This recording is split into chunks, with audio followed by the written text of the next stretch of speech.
Welcome, Japanese woodblock print collectors and enthusiasts.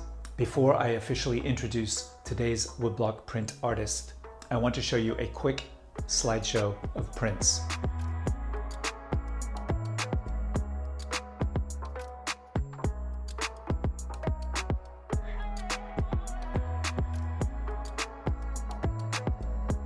Quite a variety, right? We have everything from traditional Japanese themes to cartoon illustrations to Western style painterly designs.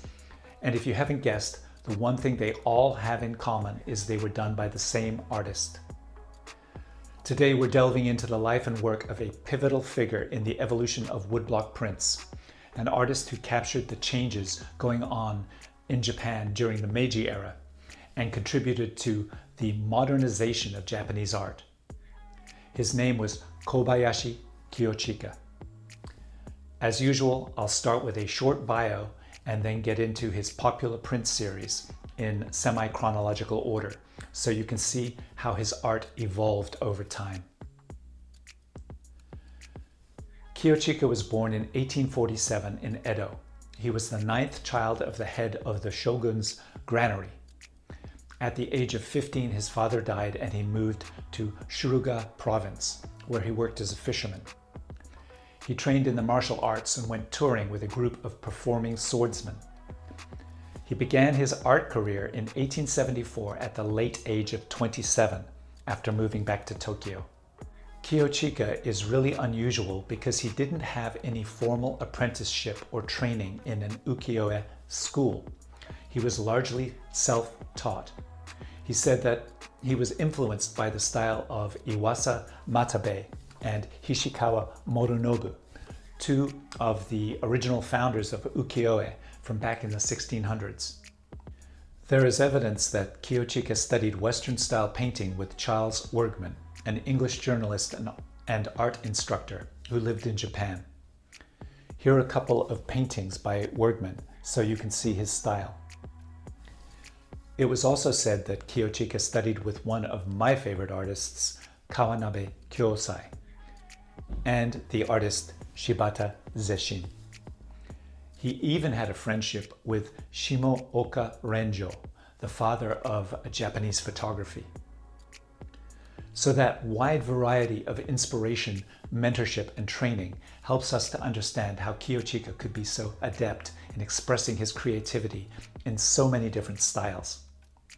He even created his own style called Kosen-ga, or sunbeam pictures, which combined traditional Japanese printmaking techniques with Western artistic ideas involving light and shadow. Okay, enough backstory. Let's look at some of Kiyochika's prints. Starting with this print from 1876 titled View of Rainfall on Shin-Ohashi. It is the first of 93 prints in his series Famous Views of Tokyo. It's reminiscent of this masterful Hiroshige print from 1857 called Sudden Shower over Shin-Ohashi.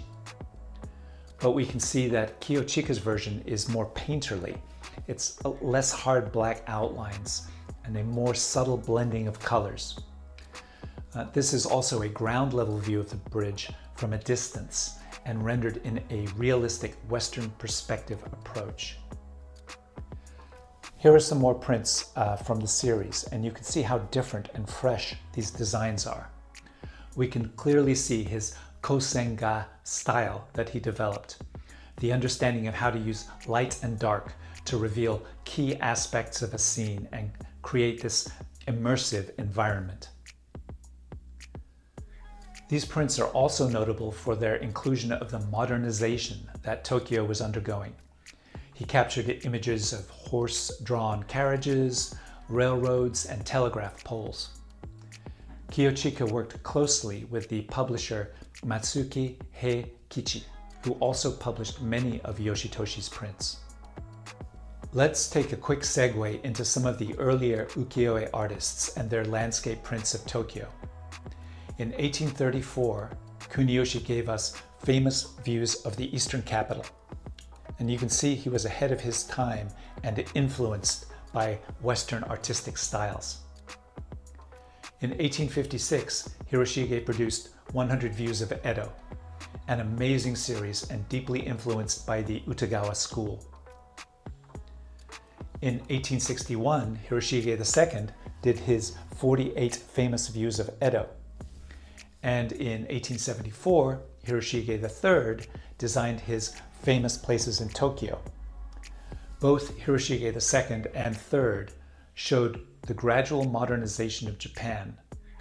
But you can see Kiyochika depicts Tokyo quite differently with his Kosen-ga approach. And this, I believe, is Kiyochika's genius.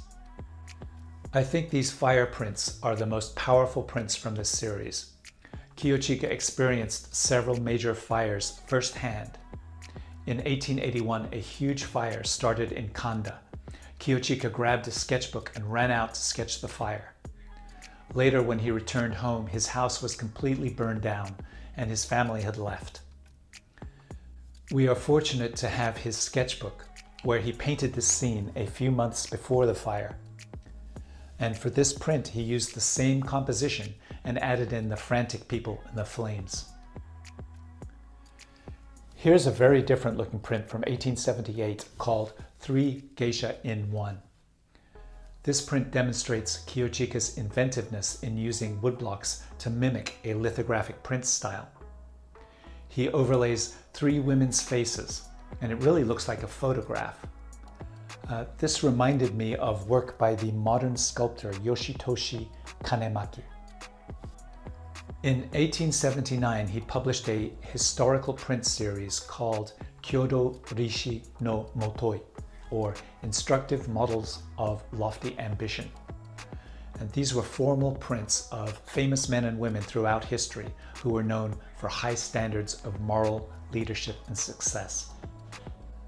There was a 10-year span from 1882 to 1893 where Kiyochika was having financial difficulties, so he started drawing cartoons for various publications.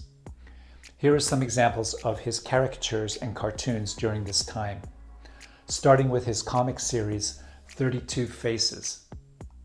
This series here was very popular. And in 1894, a topic that was less comical from the series Nihon Banzai Hyakusen Hyakusho, or Hurrah Japan 100 Collected Laughs. This series was printed in 3 parts. Part 1 and 2 parodies the Chinese in the Sino-Japanese War. Part 3, published in 1905, parodied the Russian war effort. And these cartoons were very nationalistic and quite racist by today's standards. But during this era, these types of cartoons were being created by all the Western and Eastern countries involved in empire building. Let's jump back to 1884 for a minute to look at this very different series, Musashi Hyakkei no Uchi, the 100 Views of Musashi. Musashi in this case is not the famous swordsman, it's the name of the province in which Tokyo is situated. The series was loosely based on Hiroshige's 1857 series 100 Views of Edo. Some of the key similarities with Hiroshige's series are the use of the vertical format and compositions that use a close-up object in the foreground juxtaposed to a faraway landscape scene. Here are some examples of Hiroshige's prints and Kiyochika's so you can see the similarities. Overall, I think it's a gorgeously composed series. Unfortunately, only 34 prints out of the 100 were ever published. In 1885, Kiyochika brings us this fun comic series that translates to the 12 states of mind resulting from drinking. And I think I can relate to many in this series. From 1886, we have this interesting print, Cat and Lantern. The cat is trying to fish a rat out of a fallen lantern. And this print required 37 separate color applications to give it this Western painterly feel. The carver replaced the hard black outlines used in traditional woodblock printing with carving square dots and short parallel lines to mimic lithographic printing. Okay, we have to leave cats and go back to war. The Sino-Japanese War from 1894 to 1895. These prints were patriotic and promoted the superiority of the Japanese over the Chinese. And they depicted real battles that were fought and many of the real soldiers and commanders that were involved. Kiyochika designed over 80 prints of this conflict. As you can see from these examples, Kiyochika's understanding of light and shadow make for some very powerful imagery that communicates the harshness and violence of war. 1896 brings us back to a more peaceful and traditional series, Nihon Meisho Zue, or Views of the Famous Sights of Japan. There were 28 prints from this series.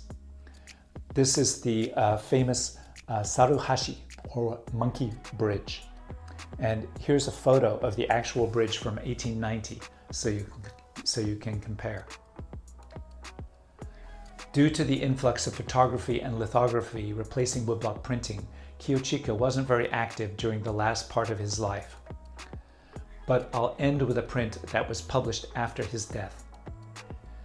This beautiful image is called Cherry Blossom at Night at Mukojima, from the series Views in Japan. Kiyochika started the designs for the series in 1913, and the publisher was working on the woodblocks for it when Kiyochika died in November of 1915. I love the way he brought us full circle from his Kosenga prints in 1876 to this last series 30 years later.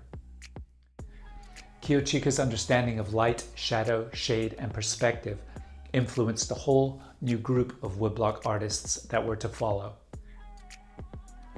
I hope you've enjoyed learning about Kobayashi Kiyochika. Please like and subscribe, and happy collecting!